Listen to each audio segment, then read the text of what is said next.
Cerita dimulai di sebuah rumah sakit modern yang besar. Sebelum pindah ke dalam, di departemen psikiatri, seorang psikiater wanita bertanya kepada pasiennya yang muda dan berotot untuk mengonfirmasi gejala anehnya bahwa dia melihat setiap makhluk hidup sebagai babi. Pria muda itu hanya mengangguk. Terkejut, dokter itu mencondongkan tubuh ke depan, bertanya apakah dia bercanda dan apakah dia melihatnya sebagai babi dengan ekspresi sangat serius dan mata bersinar intens. Pasien membenarkan bahwa ini benar. Narasi kemudian beralih ke perspektif pasien yang menunjukkan dia melihat psikiaternya bukan sebagai manusia, tetapi sebagai babi antropomorfik yang memakai kacamata, mengonfirmasi kondisinya yang tidak dapat dipercaya. Meskipun terkejut, psikiater itu secara internal mencatat betapa tampannya dia, memutuskan untuk menguji kondisinya. Dia mulai membuka kancing blusnya, menyarankan mereka memeriksa fungsi tubuhnya. Tindakan itu membuat pria muda itu benar-benar lengah, membuatnya terbelalak dan berkeringat. Mendekat dengan kemejanya yang sebagian terbuka, dia bertanya dengan menggoda apa yang dia lihat. Dari sudut pandang pasien, pemandangan itu mengerikan. Bukan hanya kepalanya masih kepala babi, tetapi payudaranya telah menjadi dua kepala babi kecil yang memerah. Berbeda dengan pikiran batin psikiater yang mengungkapkan kesombongannya. Merasa tidak mungkin seseorang yang begitu cantik bisa dilihat sebagai babi, pasien berdiri dan menjawab dengan blak-blakan. Aku melihat dua babi. Mendengar respons literalnya, sikap psikiater berubah dari menggoda menjadi ngeri. Memegangi kemejanya tertutup, dia tersentak, akhirnya yakin akan penyakit mentalnya. Mengubah topik pembicaraan, dia duduk di mejanya memegang model tulang belakang manusia dan memberitahunya bahwa dia memiliki masalah tulang belakang yang parah. Dia menjelaskan bahwa tulang belakangnya sangat cacat dan terpelintir menekan otak dan saraf optiknya. Berteori ini mungkin menjadi akar penyebab persepsinya. Pria muda itu terpana dengan wahyu ini, matanya membelalak karena terkejut. Dokter dengan serius menjelaskan, satu-satunya solusi adalah operasi berisiko tinggi untuk meluruskan kembali tulang belakangnya, memperingatkan bahwa kegagalan dapat membuatnya lumpuh dari leher ke bawah. Pasien mengangguk dengan penuh perhatian, tetapi sikapnya tiba-tiba berubah. Dia menyela dengan ekspresi datar dan mata merah menyala, meraih model dan meminta tulang belakangnya kembali. Psikiatri itu terkejut, menyadari dia percaya model itu adalah tulang belakangnya sendiri. Dia secara internal menyesali betapa sayangnya pria setampan itu bisa begitu delusional. Kemudian, Ye Chuan terlihat di bus yang penuh sesak, memegang laporan medis yang mendiagnosisnya dengan penyakit mental yang parah. Adegan beralih ke perspektifnya yang menunjukkan bus yang dipenuhi dengan orang-orang babi antropomorfik. Dia merenungkan dia selalu melihat dunia seperti ini. Berspekulasi itu karena orang tuanya adalah tukang daging babi. Dia merenungkan bahwa kondisi itu tidak memengaruhi kehidupan sehari-harinya, dengan pengecualian utama berkencan memegangi diagnosisnya. Ye Chuan memikirkan pentingnya hari ini. Ini adalah hari dia akan membangkitkan profesinya dan dia berharap penyakitnya bisa disembuhkan. Sebelum upacara tiba di Akademi Cincang yang megah, dia melihat kerumunan siswa di depan kristal biru bercahaya besar. Dia khawatir penyakit mentalnya dapat memengaruhi kebangkitan secara negatif, menciptakan masalah besar bagi masa depannya. Sebuah suara wanita memanggil, dan seorang wanita muda dengan rambut biru muda panjang mendekat. Lega melihatnya, dia menegurnya karena terlambat, dan dengan bercanda mengancam akan memukulinya, mengepalkan tinjunya dari sudut pandang Ye Chuan. Gadis imut ini hanyalah orang babi lain, yang ini dengan fitur berwarna biru, menggoyangkan tinjunya dengan mengancam tanpa menyadarinya. Gadis itu menjadi marah secara komikal, mengguncangnya dan menuntut untuk tahu apakah dia mendengarnya. Interaksi mereka diperhatikan oleh seorang siswa yang lewat yang memanggil gadis itu Suling Xuan dan menggodanya karena bermesraan dengan Ye Chuan. Seorang teman menambahkan bahwa mereka adalah kekasih masa kecil yang mungkin akan segera menikah. Suling Xuan yang bingung berteriak kepada mereka, kemudian menyuruh Ye Chuan untuk mengabaikan gosip itu. Dari sudut pandangnya, gadis babi berwarna biru membuat saran yang sama dan dia dengan tenang setuju. Sebuah suara memerintah bergema saat seorang pria tua di depan kristal mengumumkan upacara dimulai, menginstruksikan siswa untuk berbaris. Dia menjelaskan kebangkitan didasarkan pada atribut inti mereka, seperti kekuatan, kelincahan, dan semangat yang telah mereka asah di akademi. Atribut yang lebih tinggi meningkatkan peluang profesi tingkat lanjut. Dia menekankan keseriusan momen itu, karena profesi kebangkitan mereka akan memengaruhi seluruh hidup mereka, menyatakan profesi tempur tingkat lanjut sebagai pencapaian yang menantang takdir yang membawa kemuliaan bagi mereka. Dan akademi tetua menginstruksikan siswa pertama untuk meletakkan tangan mereka di platform.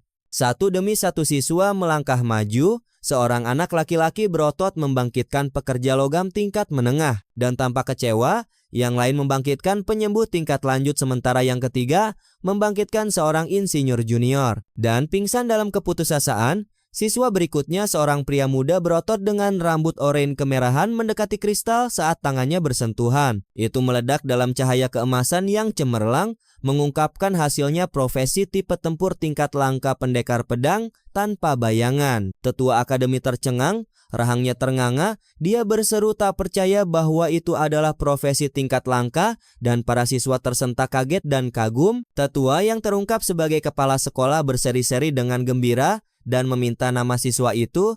Pria muda itu dengan bangga memperkenalkan dirinya. Sebagai Liu Jinglong sangat gembira, kepala sekolah memujinya dan menawarkan untuk secara pribadi mengunjungi rumahnya untuk membahas jalan masa depannya. Liu Jinglong berterima kasih kepada kepala sekolah, kemudian berbalik ke arah kerumunan sambil melambai dengan sombong. Saat teman-temannya bersorak untuk berolong, kepala sekolah memanggil nama berikutnya, Ye Chuan. Dari kerumunan, Su Ling Xuan berteriak menyemangati. Kepala sekolah mengamati Ye Chuan dengan minat, tahu bahwa meskipun anak itu aneh, statistiknya sangat tinggi. Dia merenungkan bahwa total atribut gabungan Ye Chuan adalah 10, lebih dari 3 kali lipat rata-rata, berharap akan keajaiban. Dia menyaksikan Ye Chuan meletakkan tangannya di platform. Seketika, kristal itu meledak dengan gelombang petir dahsyat, jauh lebih kuat dari sebelumnya, menghantam kepala sekolah dan membuat kerumunan terhuyung-huyung. Kepala sekolah menatap ngeri pada kekuatan itu, bertanya-tanya apakah energi menyilaukan itu adalah cahaya keemasan, pertanda kebangkitan di luar tingkatan langka. Saat Ye Chuan menatap kekuatan mentah yang telah dia lepaskan, mata kepala sekolah membelalak. Tingkat dewa, teriaknya, membenarkan tingkatan tertinggi legendaris yang mungkin. Energi itu menyatu dan kata-kata bercahaya mengumumkan hasil yang membingungkan. Profesi tipe kehidupan, tukang daging babi ilahi. Kepala sekolah terdiam dan ngeri, tidak dapat memahami bagaimana kebangkitan tingkat dewa menghasilkan seorang tukang daging babi sederhana. Keterkejutan para siswa berubah menjadi ejekan. Kerumunan tertawa terbahak-bahak, mempertanyakan apakah kristal itu rusak, dan memperdebatkan apakah kebangkitan tingkat dewa membuat Ye Chuan sangat beruntung atau tidak beruntung. Kepala sekolah mendidih karena amarah dan kekecewaan, merasa surga sedang mempermainkannya dengan kejam. Setelah bertahun-tahun menjadi kepala sekolah, dia akhirnya melihat kebangkitan tingkat dewa legendaris, hanya untuk itu menjadi profesi paling tidak berguna, seorang tukang daging babi. Dia menyesalkan bahwa seorang pandai besi ilahi atau penyembuh akan menjadi sesuatu yang bisa dibanggakan selama bertahun-tahun. Diliputi frustrasi, dia berpikir semakin tinggi harapannya, semakin besar kekecewaannya. Berbalik ke arah Ye Chuan yang terisolasi, kepala sekolah kehilangan kata-kata, hanya mampu menghela napas dalam-dalam yang frustrasi saat anak itu berjalan pergi. Saat dia berjalan, Ye Chuan memperhatikan sesuatu yang tidak terduga. Sebuah layar biru holografik yang hanya bisa dia lihat. Itu adalah antarmuka sistem yang menampilkan status lengkapnya, termasuk profesi, bakat, dan keterampilannya yang baru. Bakatnya adalah musuh babi dan pedang pembantai dewa. Dan keterampilan pertamanya adalah tukang daging bayangan darah yang memaksa babi ke dalam keadaan ketakutan. Yang terpenting, bakat musuh babinya memberikan bonus kerusakan 50% pada babi, bonus yang meningkat dengan setiap babi yang dibunuh, sambil juga mengurangi kerusakan dari babi hingga setengahnya. Mata Ye Chuan tertuju pada musuh babi. Saat dia membaca tentang bonus kerusakan 50%, senyum tipis menyebar di wajahnya. Implikasi penuh menyadarinya, matanya bersinar dengan intensitas merah. Saat kesadaran yang kuat menghampirinya, dia berpikir bahwa mungkin menjadi orang gila tidak seburuk itu. Adegan terakhir menunjukkan perspektifnya lagi. Seluruh akademi, dari kepala sekolah yang sedih hingga siswa yang mencemooh, adalah kerumunan besar babi. Dia menyimpulkan dengan pemikiran kemenangan bahwa kekuatan barunya sempurna karena di matanya seluruh dunia penuh dengan babi. Saat Ye Chuan berjalan menjauh dari kristal kebangkitan, masih mengejutkan kepala sekolah, teman-teman sekelasnya mulai mengejeknya. Liu Jinglong dan temannya menertawakannya secara terbuka. Temannya dengan mengejek mengatakan dia mengharapkan naga sungguhan, bukan tukang daging babi, dan kemudian memuji Liu Jinglong. Sebagai satu-satunya naga sejati di akademi, Liu Jinglong dengan sombong setuju. Di tengah ejekan, Su Lingxuan berjalan untuk mendukung Ye Chuan. Dia dengan lembut menepuk kepalanya dan mengatakan kepadanya tidak apa-apa. Dia mencoba menemukan sisi baiknya, menunjukkan bahwa sebagai tukang daging babi tingkat dewa, dia mengikuti jejak ayahnya. Saat dia menghiburnya, siswa lain melihat dengan iri. Dua anak laki-laki menangis, kesal dengan keberuntungan luar biasa Ye Chuan karena terbangun profesi tingkat dewa sama sekali. Sambil tersipu, Su Lingxuan menambahkan bahwa ayahnya dan ayah Ye Chuan akan senang dengan berita itu. Ye Chuan ingat bahwa dia dan Su Lingxuan telah bertetangga sejak mereka masih kecil. Kilas balik menunjukkan orang tua mereka yang semuanya memiliki pekerjaan tipe kehidupan selalu berusaha menjodohkan mereka. Pembicaraan mereka terputus ketika kepala sekolah yang telah sedikit tenang memanggil nama berikutnya Su Lingxuan. Gilirannya tampak gugup dan bersemangat. Dia menoleh ke Ye Chuan dan bertanya-tanya apakah dia akan mendapatkan profesi menjahit ibunya atau profesi membuat anggur ayahnya. Kemudian dia dengan tulus berjanji kepadanya bahwa apapun yang dia bangkitkan, dia akan selalu bersamanya. Ye Chuan terdiam oleh janjinya. Mengambil napas dalam-dalam, Su Lingxuan dengan gugup berjalan ke kristal kebangkitan dan meletakkan tangannya di atasnya. Saat dia menyentuhnya, pilar besar cahaya biru es terang melesat ke langit, jauh lebih kuat daripada kebangkitan sebelumnya. Su Lingxuan tercengang, matanya membelalak karena terkejut pada kekuatan itu. Kepala sekolah bahkan lebih kagum dari sebelumnya, wajahnya menunjukkan ketidakpercayaan total. Dia berteriak bahwa itu adalah profesi legendaris, tingkat yang bahkan lebih tinggi dari tingkat langka Liu Jinglong. Saat cahaya berputar, kristal menunjukkan takdirnya. Profesi tipe tempur, tingkat legendaris. Abadi pedang jiwa salju. Kepala sekolah tidak percaya. Dia sangat kagum karena dia membangkitkan profesi tempur legendaris. Apalagi kedua orang tuanya memiliki pekerjaan sederhana. Dia memutuskan kebangkitannya pasti hasil dari mutasi yang sangat langka. Saat aura biru dari kekuatan barunya memudar, Su Lingxuan berdiri dengan percaya diri, seluruh sikapnya berubah. Kepala sekolah yang sekarang melihatnya sebagai siswa terbaik akademi mendekatinya dengan hormat. Dia berjanji bahwa Akademi Cincang akan memberikan dukungan penuh untuk apapun yang dia butuhkan dengan senyum anggun. Dia berterima kasih dan berjalan meninggalkan panggung, sekarang menjadi sosok yang sangat kuat dan penting. Orang banyak memperhatikan perbedaan besar antara kebangkitan mereka. Dua siswi bergosip, satu bertanya-tanya apakah Su Lingxuan yang sekarang menjadi petarung legendaris masih akan mengikuti tukang daging babi Ye Chuan. Temannya mengatakan tidak, menyatakan bahwa Su Lingxuan berkembang, sementara Ye Chuan tidak, dan bahwa si pecundang seharusnya cukup pintar untuk meninggalkannya sendirian. Saat Su Lingxuan mendekatinya, Ye Chuan menawarkan ucapan selamat sederhana. Namun sikapnya telah benar-benar berubah. Dia memanggil namanya dengan suara dingin dan serius. Dengan tangan bersedekap, dia berkata mungkin ada beberapa kesalahpahaman di antara mereka, tetapi dia ingin meluruskan semuanya. Dia kemudian dengan dingin mengatakan kepadanya bahwa mereka tidak lagi berasal dari dunia yang sama. Ye Chuan jelas terpana dengan apa yang dia katakan. Sementara itu, Liu Jinglong dan temannya menyaksikan dari samping, tersenyum dan menikmati penolakan publik itu. Namun yang mengejutkan semua orang, keterkejutan Ye Chuan dengan cepat berubah menjadi persetujuan riang. Mengira dia hanya memasang wajah berani, Su Lingxuan melanjutkan dengan nada kasihan. Dia mengatakan kepadanya bahwa dia tahu ini pasti sulit, dan dia tidak perlu berpura-pura baik-baik saja. Dia dengan dingin mengatakan bahwa sebagai tukang daging babi, dia tidak akan pernah melakukan sesuatu yang penting. Mendengar ini, wajah Ye Chuan mengeras. Saat dia menyuruhnya untuk tidak menyalahkannya atas reaksinya, Adegan beralih ke sudut pandangnya, di mana gadis berkepala babi yang sekarang tampak bangga itu mengatakan bahwa jika dia setuju, mereka seharusnya tidak saling mengganggu di masa depan. Sementara Suling Xuan berdiri di sana, bingung dengan reaksinya. Ye Chuan memiliki senyum kecil yang lega.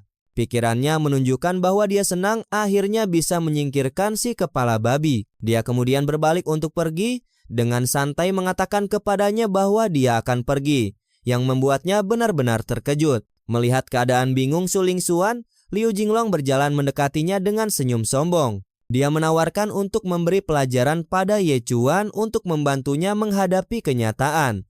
Suling Xuan tetap diam dan tampak tidak senang. Tapi Liu Jinglong menganggap ini sebagai jawaban ya. Ekspresinya berubah menjadi lebih jahat. Tanpa menunggu jawaban, dia berteriak pada Ye Chuan yang pergi, memanggilnya tukang daging babi dan menyuruhnya untuk datang. Ye Chuan terus berjalan mengabaikannya sepenuhnya, yang mengejutkan Liu Jinglong. Marah karena diabaikan, Liu Jinglong bergegas maju, meraih lengan Ye Chuan, dan dengan marah bertanya apakah dia tuli. Ye Chuan akhirnya berhenti dan berbalik, matanya bersinar dengan cahaya merah berbahaya. Dia dengan tenang bertanya apa yang diinginkan Liu Jinglong. Tiba-tiba aura gelap dan menakutkan meledak dari Ye Chuan, menutupi dirinya dalam bayangan dan membuat Liu Jinglong membeku.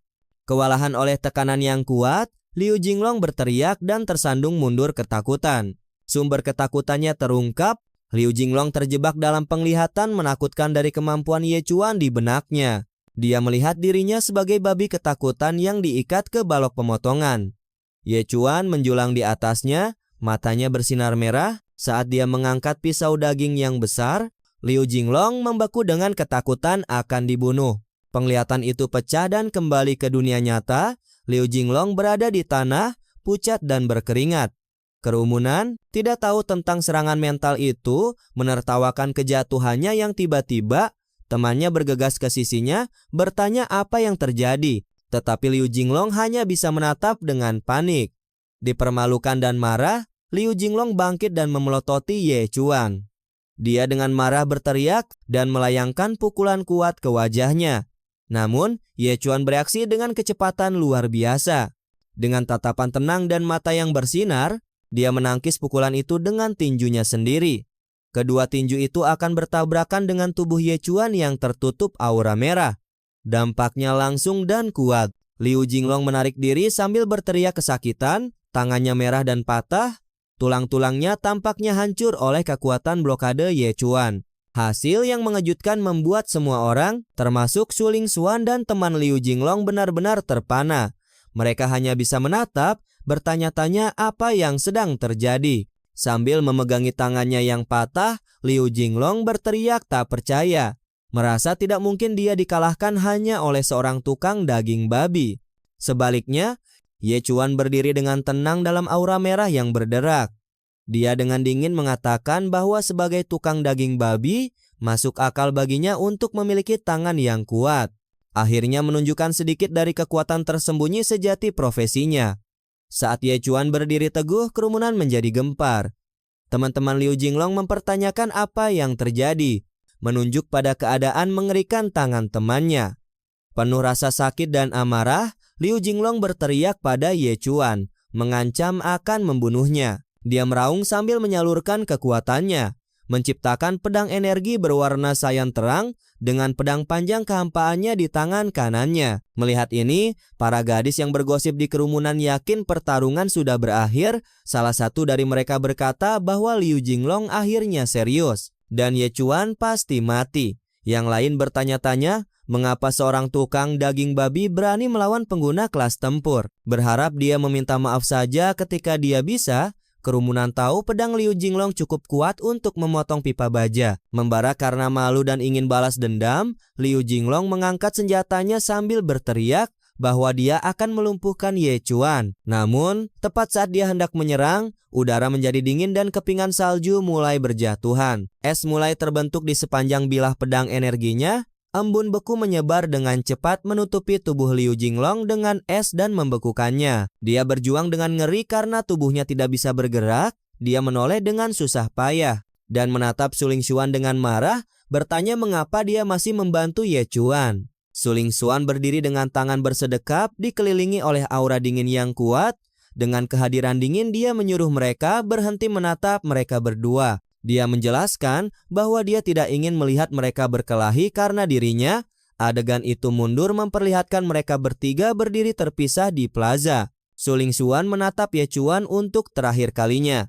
Dan berkata dia harus mengerti sekarang bahwa mereka tidak berasal dari dunia yang sama lagi. Dia mengatakan ini adalah terakhir kalinya, dia akan membantunya, dan itu adalah perpisahan terakhir untuk masa lalu mereka. Sebagai tanggapan, Ye Chuan hanya berdiri di sana dengan tatapan bosan, dengan santai mengorek telinganya, sama sekali tidak terganggu oleh kata-katanya, dengan punggungnya menghadapnya. Dia memberinya satu peringatan terakhir untuk meninggalkan Qing Qing. Dia menjelaskan bahwa lain kali Liu Jinglong membalas dendam, dia tidak akan membantunya lagi. Namun Ye Chuan tidak terkesan, dia menguap lebar dan dengan santai mengatakan bahwa jika tidak ada lagi, dia akan pergi, berbalik untuk pergi.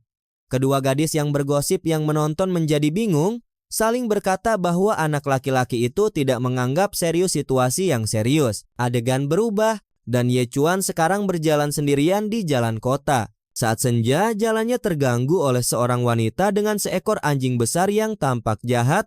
Anjing itu menggonggong agresif menghalangi jalannya. Mata Ye Chuan berkilat dengan cahaya merah samar saat dia langsung memperhatikan mereka. Pandangannya tentang realitas berubah. Baginya wanita itu adalah wanita babi besar. Dan anjingnya adalah babi hutan yang menggeram mengerikan. Kembali ke dunia nyata, anjing itu menerkam dan menggigit celana panjangnya. Tanpa gentar, Ye Chuan dengan tenang bertanya kepada pemiliknya apakah dia bisa menarik babinya. Sebelum mengoreksi dirinya menjadi anjing, mengatakan itu menghalangi jalannya, komentarnya membuat wanita itu marah. Dari pandangan Ye Chuan, wanita babi itu mendekatinya dan berteriak padanya, bertanya apakah dia memiliki jalan itu, dan menuduhnya tidak punya sopan santun. Alih-alih marah, rasa tenang menghampiri Ye Chuan. Dia menarik napas dalam-dalam berpikir ini adalah waktu yang tepat. Dia memiliki teori tentang kekuatan barunya yang ingin dia uji. Tanpa ragu-ragu, Ye Chuan menguji teorinya. Dia memberi anjing agresif itu satu tendangan kuat yang bersinar dengan energi biru samar.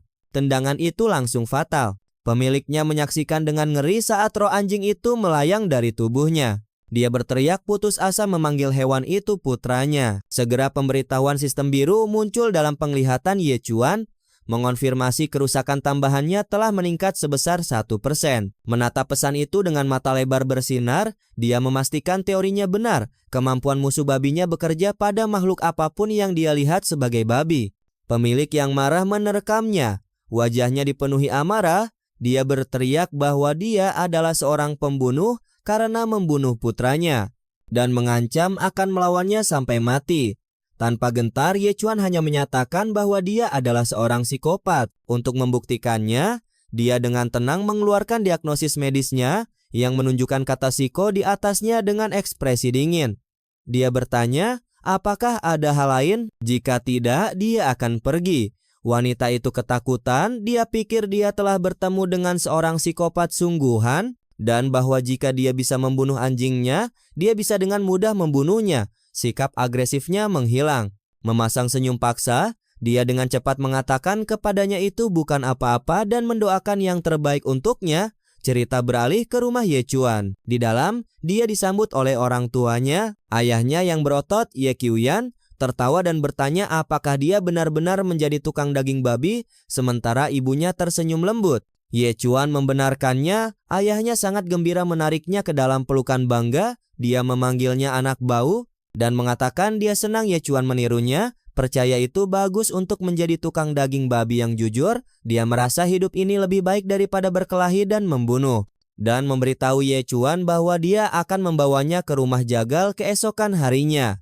Malam itu Ye Chuan tidur nyenyak di tempat tidurnya, mengenakan wonesi bertema babi. Saat keluarga itu tidur, sosok misterius dalam bayangan dengan satu mata biru menyala muncul di luar rumah.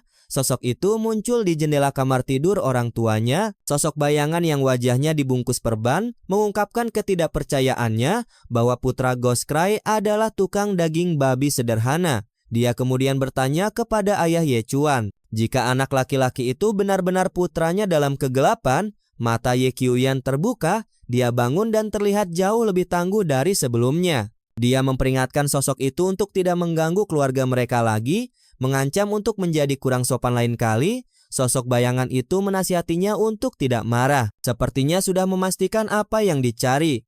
Menyatakan bahwa matahari hanyalah tukang daging babi, organisasi itu tidak akan mengganggu mereka lagi.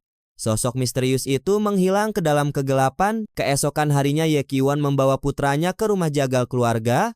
Fasilitas sebesar itu dipenuhi bangkai babi yang digantung. Mengenakan celemek hitam, Ye Chuan mengikuti ayahnya dengan tatapan serius. Ye Qiuyan memberitahunya bahwa tukang daging babi yang baik membutuhkan pisau yang bagus. Dia membawa Ye Chuan ke sebuah kotak khusus yang berisi 3 golok besar dan mendorong putranya untuk memilih salah satu. Ye Chuan melihat pisau-pisau itu dan meraih yang di tengah. Saat dia menggenggamnya, sebuah notifikasi sistem berwarna biru muncul. Tertulis pisau pembantai babi telah dipilih dan bakat God Slaying Edge-nya sekarang aktif. Kemampuan ini akan memberinya 0,1 poin atribut gratis untuk setiap babi yang dia bunuh dengan pisau ini. Dengan putranya bersenjata, Ye Qiuyan memulai pelajaran pertama. Dia menjelaskan bahwa langkah pertama adalah belajar cara menggunakan pisau. Saat bangkai babi besar diangkat di depan mereka, dari sudut pandang Ye Chuan, hewan mati itu tampak seperti babi hutan yang menggeram mengerikan. Ayahnya melanjutkan, menyuruhnya untuk membidik titik lemah untuk sekali tebas bersih. Dia kemudian mundur dan menyuruh Ye Chuan untuk mencoba mengikuti instruksi ayahnya. Ye Chuan mengayunkan golok barunya, bilahnya bersinar dengan energi merah. Saat itu dengan bersih membelah bangkai babi, memenggal kepala monster dalam penglihatannya dalam satu gerakan. Sebuah notifikasi sistem muncul, mengonfirmasi pembunuhan satu babi normal yang didinginkan. Itu memberitahunya bonus kerusakan levelnya, dan poin atribut gratis semuanya telah meningkat. Ayahnya Ye Qiuyan memujinya, tetapi mencatat tebasan itu tidak cukup tepat. Menasihatinya untuk membidik arteri karotis berikutnya. Agar lebih efisien, Ye Qiuyan hanya mengangguk. Ayahnya meletakkan tangan di bahunya, mengakui bahwa menyembelih babi pasti terasa membosankan bagi seseorang seusianya. Tetapi itulah cara mereka mencari nafkah. Namun ekspresi Ye Chuan bersemangat. Dia menunjuk ke tempat sampah besar berisi bangkai dan bertanya apakah dia bisa membantai semuanya. Ayahnya tertawa bangga melihat antusiasme putranya dan dengan senang hati setuju, bahkan menawarkan babi milik rekan-rekannya untuk latihan. Yang terjadi selanjutnya adalah montase pembantaian yang fokus dengan setiap ayunan pisau merahnya yang bersinar. Ye Chuan membunuh babi lain dan notifikasi sistem baru menunjukkan levelnya meningkat pesat dari 2 menjadi 4. Di penghujung hari Ye Chuan duduk di rumah jagal yang sunyi. Di samping 2 tumpukan besar babi yang dibantai, dia menatap layar statusnya. Notifikasi terakhir menunjukkan kemajuannya. Dia membunuh 49 babi, meningkatkan bonus kerusakannya menjadi 100%, dan meningkatkan atribut intinya dari 10 menjadi 15. Dia sekarang seorang magang level 5. Di rumah jagal, rekan-rekan ayahnya mendekat dengan kaget.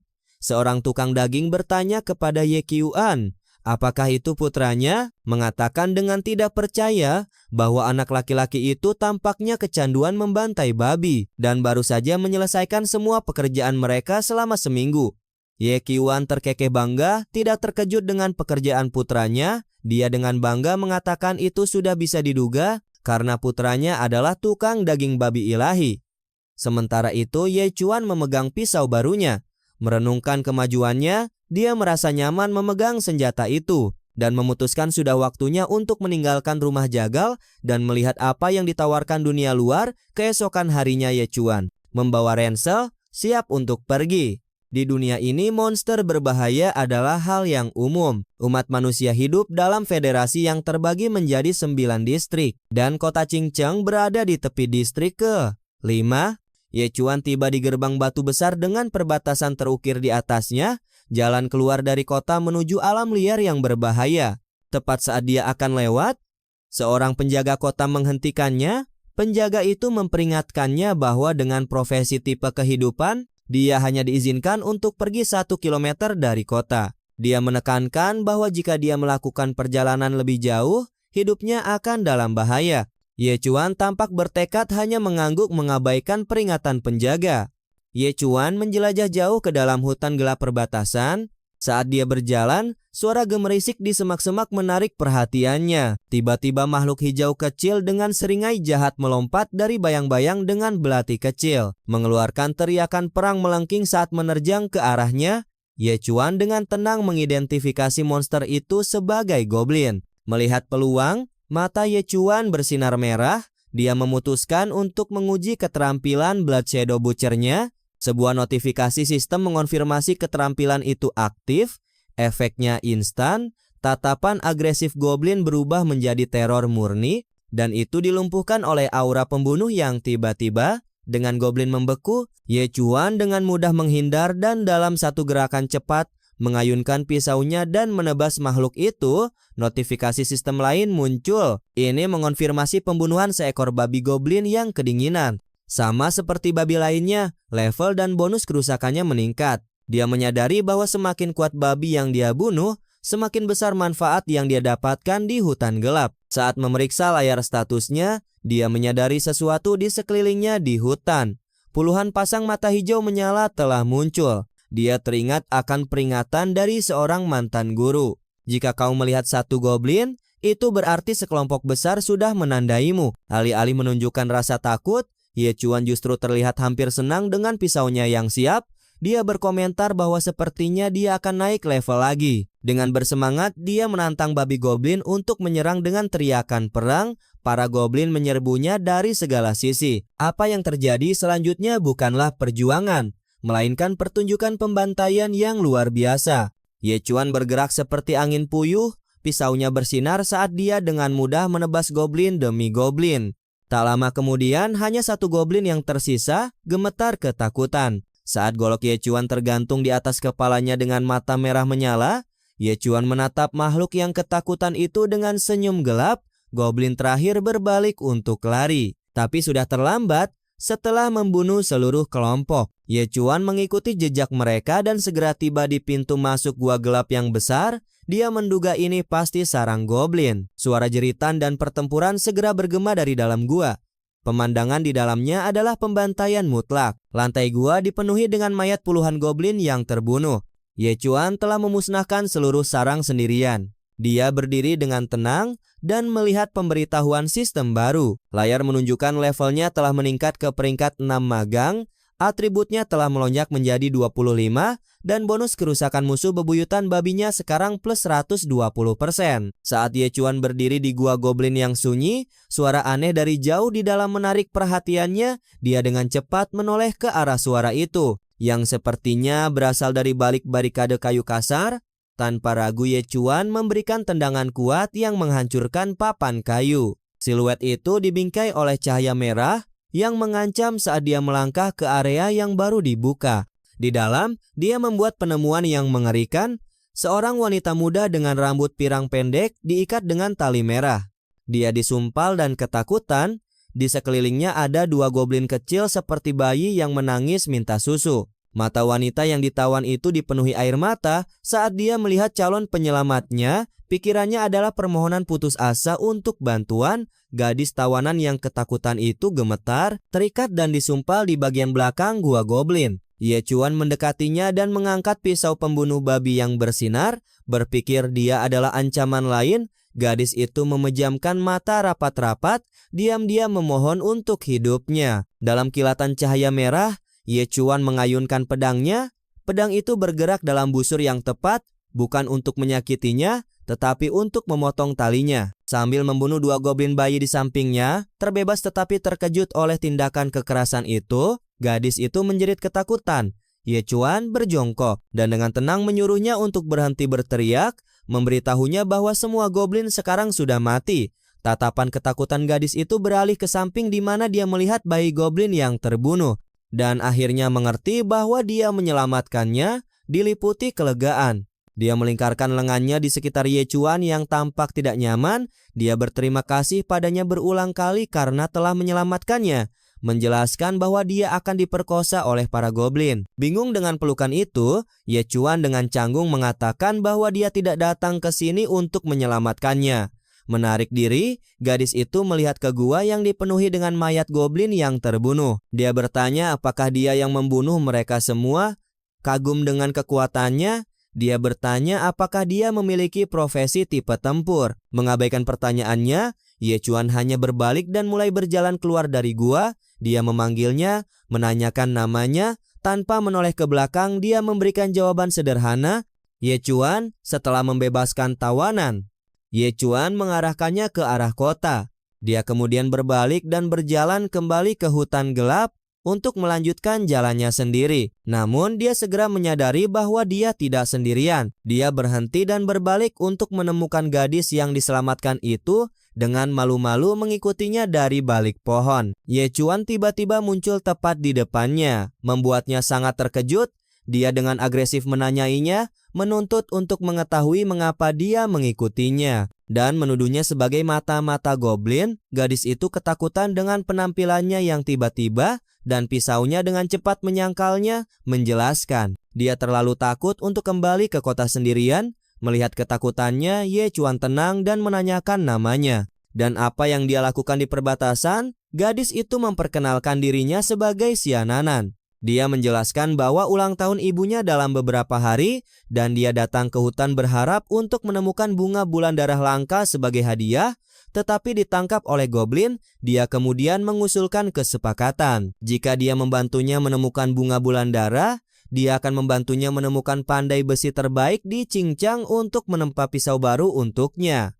Ye Chuan tidak terkesan dengan tawarannya. Dia menolaknya, bertanya jika dia tahu berapa biaya untuk menyewa pandai besi terbaik di kota. Dia dengan belak-belakan menyuruhnya untuk kembali dan berhenti mengikutinya, mengancam akan memotongnya jika dia tidak melakukannya. Xiananan sangat marah dengan penolakannya yang dingin. Dia berpikir tentang betapa cantiknya dia, dan tidak mengerti mengapa dia begitu dingin padanya. Bertanya-tanya apakah ada sesuatu yang salah dengannya. Menolak untuk menyerah, Xiananan memainkan kartu terakhirnya. Dia berlari mengejar Ye Chuan, menuntut untuk tahu apakah dia tahu siapa dirinya, dan dengan bangga mengumumkan bahwa nama ayahnya adalah Xia Beihai. Nama itu membuat Ye Chuan berhenti. Dia langsung mengenalinya. Keluarga Xia adalah salah satu dari 4 keluarga bangsawan besar Qingcheng, dan ketuanya, Xia Beihai, adalah seorang ahli peringkat 9 yang kuat. Senyum licik merekah di wajah Ye Chuan. Dia berpikir bahwa dengan uang ayahnya, mendapatkan 10 pisau daging tingkat atas tidak akan menjadi masalah sama sekali untuk membuktikan identitasnya. Xiananan dengan bangga menunjukkan kepadanya sebuah jimat giok kecil yang mewah. Dia menjelaskan bahwa itu adalah jimat pelindung dari ayahnya. Dia mengklaim bahwa karena itu bahkan seorang ahli yang kuat pun tidak bisa menyakitinya. Tetapi para goblin terlalu pintar dan menangkapnya tanpa memicunya. Dia berkata mereka tidak bisa mendekatinya untuk menyakitinya. Itulah sebabnya mereka hanya menguncinya. Ye Chuan mendekat untuk melihat jimat itu, memastikan itu adalah produk asli dari keluarga Xia yang kuat. Sekarang yakin sikap Ye Chuan berubah. Dia mengatakan padanya bahwa dia percaya padanya dan setuju dengan kesepakatan itu. Dia akan membantunya menemukan bunga bulan darah, dan dia akan membantunya mendapatkan pisau tingkat atas yang ditempa. Sangat gembira Xiananan dengan bersemangat menjabat tangannya, berseru bahwa mereka memiliki kesepakatan. Dia kemudian mengeluarkan peta yang dilipat, membukanya. Dia menunjuk ke lokasi yang ditandai dengan X merah, menjelaskan bahwa itu menandai lokasi bunga bulan darah. Namun dia memperingatkannya bahwa selalu ada penjaga ular piton besar bulan darah yang berbahaya. Mereka berhenti untuk mempelajari peta, dan Xiananan menjelaskan bahayanya. Menurut panduan bertahan hidup, python itu memiliki kekuatan yang mirip dengan murid peringkat 9. Dia ragu bahwa dia cukup kuat untuk menghadapi makhluk seperti itu. Ye Chuan bagaimanapun tampak tidak khawatir. Sebaliknya seringai lebar dan bersemangat merekah di wajahnya saat dia berseru bahwa dia belum pernah melihat ular piton raksasa dalam hidupnya. Reaksinya yang aneh membuat Xiananan bingung, dan dia bertanya-tanya apakah dia mendengarkannya. Namun dia beralasan bahwa karena dia membunuh seluruh suku goblin sendirian, dia pasti memiliki profesi tempur yang kuat. Dengan rencana yang ditetapkan, Ye Chuan dengan riang menyuruhnya untuk pergi dan menempatkannya sebagai pemimpin jalan. Xiananan hanya bisa menatapnya dengan ekspresi bingung. Untuk beberapa alasan dia merasa bahwa pemuda aneh ini dapat diandalkan, dan sama sekali tidak dapat diandalkan pada saat yang sama. Saat mereka menjelajah lebih dalam ke hutan belantara, mereka bergerak diam-diam melalui beberapa alang-alang tinggi. Xianananin tiba-tiba berhenti dan memperingatkan Ye Chuan untuk diam. Dia menunjuk ke makhluk besar yang sedang beristirahat di depan, mengidentifikasinya sebagai badak bertanduk perak, dan menekankan bahwa mereka tidak boleh memprovokasinya. Dia menjelaskan bahwa begitu badak itu marah, kekuatannya menjadi seperti murid peringkat 8, membuatnya menjadi musuh yang sangat kuat. Dia menyarankan agar mereka hanya perlu diam-diam melewatinya. Namun Ye Chuan punya ide lain. Membuat Xiananan khawatir, dia mengangkat pisau pembunuh babinya dengan mengancam di atas kepalanya. Saat dia berjongkok, dia dengan gugup bertanya kepadanya apa yang dia lakukan. Dengan tatapan tekad, Ye Chuan menyatakan dengan logika aneh bahwa jika makhluk itu makan rumput hari ini, ia akan berani memakan orang besok.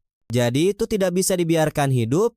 Xiananan benar-benar kehilangan kata-kata, tidak dapat memahami alasan anehnya. Sebelum dia bisa memprotes, Ye Chuan melompat beraksi. Dia menyerbu badak yang sedang beristirahat, berjungkir balik di udara dalam kabur. Dia membawa pisaunya yang bersinar ke bawah dalam tebasan berbentuk silang yang kuat, mengenai badak itu sebelum bisa bereaksi. Binatang buas yang kuat itu runtuh, terbunuh seketika. Darah menyembur dari luka di leher makhluk itu. Saat Xiananin menyaksikan dengan sangat terpana, dia hanya bisa menatap dengan tidak percaya. Wajahnya adalah topeng keterkejutan saat dia berjuang untuk memproses bahwa dia membunuh makhluk yang begitu kuat dalam satu serangan mudah. Segera setelah pembunuhan itu, perintah sistem muncul dalam penglihatan Ye Chuan, mengonfirmasi bahwa levelnya telah meningkat menjadi murid peringkat 7, bonus kerusakan Nemesis klan babinya. Bonus kerusakan sekarang telah meningkat menjadi 122%. Melihat kegoloknya yang sederhana, yang sekarang menunjukkan keausan, Ye Chuan bertanya-tanya berapa lama lagi bilahnya akan bertahan melawan musuh yang begitu kuat. Masih terkejut dengan tampilan kekuatan itu, Xiananan meraih lengan Ye Chuan dan menuntut untuk tahu apa profesinya. Dia dengan tenang menjawab bahwa dia memiliki profesi tipe kehidupan. Seorang tukang daging babi. Xiananan bingung, berseru bahwa tidak mungkin profesi tipe kehidupan sederhana untuk membunuh badak bertanduk perak dalam satu pukulan. Mengabaikannya, Ye Chuan berlutut di samping binatang buas yang mati itu dan mengukir tanduk peraknya yang berharga, berkomentar bahwa itu adalah barang bagus. Dia menawarkan penjelasan sederhana, menyarankan bahwa badak itu mungkin terlalu tua, itulah sebabnya ia mati begitu cepat. Meskipun masih bingung, Xiananan tampaknya menerima penjelasannya dan memberitahunya. Mereka sangat dekat dengan lokasi bunga bulan darah. Keduanya kemudian melanjutkan perjalanan mereka. Adegan beralih ke bagian hutan lain di mana kepala sekolah dari Akademi King Cheng sedang berjalan dengan murid-muridnya, termasuk Xu Ling Xuan, Liu Jinglong, dan dua lainnya. Kepala sekolah memberitahu para siswa bahwa mereka semua telah tampil baik selama pelatihan lapangan mereka. Dia melihat Xu Ling Xuan dan Liu Jinglong yang menyeringai, menambahkan bahwa mereka adalah siswa yang paling ia banggakan. Tiba-tiba, kepala sekolah merasakan sesuatu. Dia berhenti mendadak dan memberitahu kelompok itu bahwa ada pergerakan di dekatnya. Dia berteriak ke dalam hutan, menuntut siapapun yang ada di sana untuk keluar. Saat dia melakukannya, dia dan murid-muridnya melihat siluet dua orang, Ye Chuan dan Xiaonan, berdiri di hutan di depan. Ye Chuan dan Xiaonan melangkah ke tempat terbuka, berhadapan langsung dengan kelompok itu. Dari Akademi King Cheng, Ye Chuan terkejut, bertanya-tanya mengapa mereka ada di sini. Reuni ini tidak bersahabat. Liu Jinglong adalah orang pertama yang bereaksi, menunjuk Ye Chuan dengan ekspresi gembira. Dia menuntut untuk tahu apa yang dia lakukan di daerah perbatasan. Ye Chuan dengan ekspresi santai menggaruk kepalanya dan menjawab bahwa dia hanya lewat. Ini membuat Liu Jinglong marah. Siswa perempuan bertubuh besar dari kelompok akademi mencibir, mengatakan dia tidak percaya, dia hanya lewat. Dia menuduhnya tidak bisa melupakan Xu Ling Xuan dan mengklaim dia pasti mengikuti mereka ke hutan. Mata Ye Chuan sedikit melepa dan pandangannya tertuju pada Xu Ling Xuan. Dari sudut pandangnya dia sekali lagi adalah gadis berwajah babi yang menatapnya dengan ekspresi dingin. Dia memanggil namanya, nadanya tajam mengingatkannya bahwa dia pikir dia sudah menjelaskan semuanya. Dia mengulangi bahwa mereka berasal dari dua dunia yang berbeda sekarang dan menuntut agar dia berhenti mengganggunya. Aura merah gelap mulai keluar dari Ye Chuan saat dia mengepalkan tinjunya karena marah. Melihat ini sebagai kesempatan untuk membalas dendam, wajah Liu Jinglong berubah menjadi seringai gila. Dia berteriak pada Ye Chuan, mempertanyakan bagaimana dia masih berani menunjukkan wajahnya. Dia menyatakan bahwa ini bagus. Karena dia hanya khawatir dia tidak akan bisa menemukannya untuk menyelesaikan masalah mereka. Sebagai tanggapan, Liu Jinglong melepaskan kekuatannya. Dia dikelilingi oleh aura ungu dan di tangannya dia sekarang memegang pedang seperti katana yang bersinar. Teman Liu Jinglong berseru kagum, memperhatikan kilau pedang yang mengesankan dan menebak itu pasti senjata spiritual tingkat rendah peringkat kuning. Kepala sekolah mengamati dengan minat, keyakinannya pada potensi Liu Jinglong tumbuh. Dia kagum bahwa hanya dalam beberapa hari, Liu Jinglong telah menjadi murid peringkat 4 dan telah mendapatkan senjata yang begitu kuat. Dia menegaskan keyakinannya bahwa anak itu jenius, yakin bahwa dia bisa bertarung seimbang dengan murid peringkat 6. Melihat pertarungan akan segera dimulai, Su Lingxuan melangkah maju.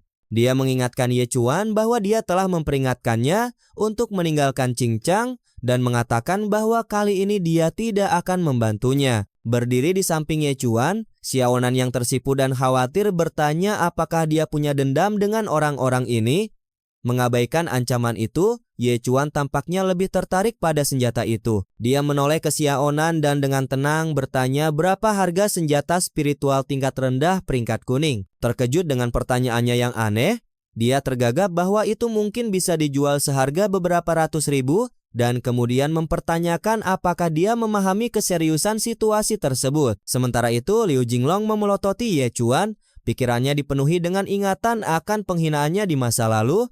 Dia ingat bagaimana Ye Chuan mencuri perhatian di upacara kebangkitan dan bertekad untuk merebut kembali sorotan dengan raungan marah. Dia melompat ke udara membawa pedangnya yang bersinar ke bawah dalam serangan yang kuat. Ditujukan pada Ye Chuan, saat pedang itu turun, Liu Jinglong yakin serangan ini akan menunjukkan kekuatan sejatinya kepada Su Lingxuan. Tetapi alih-alih menghindar, Ye Chuan mengangkat pisau dagingnya yang sederhana untuk memblokir kepala sekolah. Su Lingxuan dan siswa lainnya menyaksikan dengan kaget. Yakin itu adalah tindakan bunuh diri. Liu Donglong mengerahkan seluruh kekuatannya di balik pukulan itu. Tetapi yang mengejutkannya, pisau biasa Ye Chuan menghentikan senjata spiritual yang kuat itu. Percikan api beterbangan, tetapi kekuatannya terlalu besar untuk bilah sederhana yang hancur. Melihat pisau yang patah, Liu Jinglong berasumsi dia telah menang dan mengejek Ye Chuan. Bersumpah untuk membuatnya sehingga dia tidak akan pernah bisa menyembelih babi lagi. Kepala sekolah melihat dengan ekspresi gelap, berpikir dalam hati bahwa pisau biasa serapuh kertas di depan senjata spiritual. Namun pertarungan itu mengalami perubahan yang tidak terduga. Ye Chuan melihat gagang yang patah di tangannya dan kemudian dengan santai membuangnya. Dia menghadapi aksi Liu Jinglong dan dengan tenang menyatakan bahwa dia tidak membutuhkan pisau untuk menghadapinya. Melihat kepercayaan diri Ye Chuan, kemarahan Liu Jinglong meluap. Dia memperingatkan Ye Chuan untuk tidak menyalahkannya karena bersikap kasar dan dengan teriakan terakhir agar dia mati, membawa senjata spiritualnya yang kuat ke bawah dengan sekuat tenaga. Namun, Ye Chuan jauh dari tak berdaya. Matanya berkedip dengan kekuatan saat dia menghadapi serangan itu bukan dengan senjata, tetapi dengan tinjunya yang telanjang. Dia bergerak dalam kabur, menghindari pedang dan mendaratkan satu pukulan dahsyat ke perut Liu Jinglong. Kekuatan pukulan itu luar biasa, membuat Liu Jinglong terbang mundur, seolah-olah terkena bola meriam. Dia jatuh ke tanah kalah temannya, dan kepala sekolah hanya bisa menatap dengan sangat terkejut. Temannya meneriakkan namanya. Dia bergegas ke sisi Liu Jinglong bertanya apakah dia baik-baik saja. Murid yang kalah itu babak belur. Sambil meringis kesakitan, Liu Jinglong bersikeras bahwa dia baik-baik saja. Namun dia hampir pingsan. Perhatian kepala sekolah sekarang hanya tertuju pada sang pemenang. Dia menatap Ye Chuan dengan ekspresi gelap dan intens. Pikirannya berkecamuk. Dia perlahan mendekati tempat kejadian. Pandangannya tidak pernah lepas dari Ye Chuan. Sebuah kesadaran mengejutkan menghantamnya, dan dia bertanya-tanya apakah mungkin Ye Chuan telah mencapai tingkat murid peringkat ke-7. Dengan Lu Jinglong dikalahkan, Ye Chuan mengambil senjata roh yang dijatuhkan lawannya. Dia memeriksa pedang itu, berpikir bahwa pedang itu terlihat cukup bagus. Sementara itu, teman Lu Jinglong mengungkapkan keterkejutannya kepada kepala sekolah, mempertanyakan apakah anak itu benar-benar bisa mencapai peringkat ke-7, terutama ketika Su Lingxuan yang berbakat hanya berada di peringkat ke-6. Kepala sekolah dengan ekspresi berpikir mengkonfirmasi bahwa itu mungkin. Dia mulai menjelaskan perbedaan antara bagaimana profesi tipe tempur dan tipe kehidupan naik level. Dia mengatakan bahwa profesi tipe tempur membutuhkan pelatihan konstan, pengalaman bertempur dan cedera untuk berkembang, jadi pertumbuhan awal mereka lambat. Namun, begitu mereka menguasai dasar-dasarnya, kecepatan pertumbuhan mereka meningkat pesat. Di sisi lain, profesi tipe kehidupan memiliki jalan yang lebih mudah. Profesi seperti alkemis atau pandai besi tidak perlu bertarung. Mereka hanya perlu mempraktikkan keahlian mereka. Menggunakan Ye Chuan sebagai contoh, dia menjelaskan bahwa sebagai tukang daging babi, dia hanya perlu terus menyembelih babi untuk dengan cepat meningkatkan levelnya di tahap awal. Kilas balik menunjukkan Ye Chuan dengan mudah menyembelih seekor babi, menyoroti jalan sederhana menuju kekuatan ini. Su Lingxuan setelah mendengarkan, sekarang mengerti bahwa Ye Chuan menang karena statistik dasar yang tinggi yang dia dapatkan dari levelnya yang lebih tinggi, bukan karena keterampilan yang lebih baik. Dia mempertanyakan apakah cara menaikkan level ini tidak adil bagi profesi tipe tempur. Kepala sekolah mengklarifikasi bahwa ada keseimbangan. Dia menjelaskan bahwa agar Ye Chuan naik level, jumlah babi yang perlu dia bunuh akan berlipat ganda dengan setiap peringkat. Pada saat dia mencapai level tinggi, jumlah yang dibutuhkan akan sangat besar. Sebaliknya, profesi tipe tempur yang telah menguasai keterampilan mereka sejak awal akan menemukan pertumbuhan mereka semakin cepat. Akhirnya melewati profesi tipe kehidupan. Teman Liu Jinglong bertanya apakah ini berarti bahwa sementara Ye Chuan bisa mengalahkan Liu Jinglong sekarang, dalam beberapa tahun profesi tipe tempur akan dengan mudah mengalahkannya. Kepala sekolah mendengus setuju, meskipun dia terlihat sedikit khawatir. Setelah mendengar percakapan itu, Ye Chuan berpikir dalam hati dan sepertinya memahami maksud mereka. Dia berbalik ke kepala sekolah dan mengatakan bahwa jika tidak ada lagi, dia akan pergi, melambaikan selamat tinggal dengan santai saat dia bersiap untuk melanjutkan perjalanannya. Saat Ye Zuan bersiap untuk pergi, Su Lingxuan maju dan menghadapinya dengan tatapan kasihan. Dia bertanya kepadanya mengapa dia bersusah payah dengan semua ini, mempertanyakan apakah upaya terakhirnya dalam menyembelih babi hanya untuk dipamerkannya. Dia kemudian mengungkapkan bahwa dia telah diterima di Akademi Tian Chong yang bergengsi, memperkuat fakta bahwa mereka sekarang berasal dari dua dunia yang berbeda. Ye Chuan hanya bisa menatapnya dengan ekspresi kosong. Pada titik ini, Xiananan sudah muak. Dia menyatakan bahwa dia tidak tahan lagi melihat ini, melangkah di antara Su Lingxuan dan Ye Chuan. Dia dengan marah menuntut untuk tahu apakah mereka akan berhenti. Dia mengklarifikasi bahwa Ye Chuan bersamanya untuk membantunya menemukan bunga bulan darah dan pertemuan mereka adalah kebetulan belaka. Dengan tangan di pinggul, dia dengan marah bertanya kepada mereka apa yang mereka bayangkan di kepala mereka. Siswa perempuan bertubuh besar dari kelompok akademi membalas mengejek Xiananan karena menghargai seorang bajingan yang telah dibuang Su Lingxuan.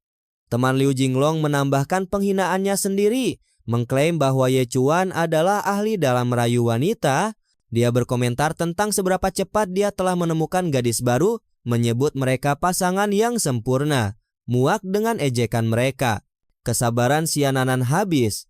Dia melayangkan pukulan kuat yang melepaskan gelombang energi mengenai tidak hanya kedua siswa yang menghinanya, tetapi seluruh kelompok akademi, termasuk Su Lingxuan dan kepala sekolah.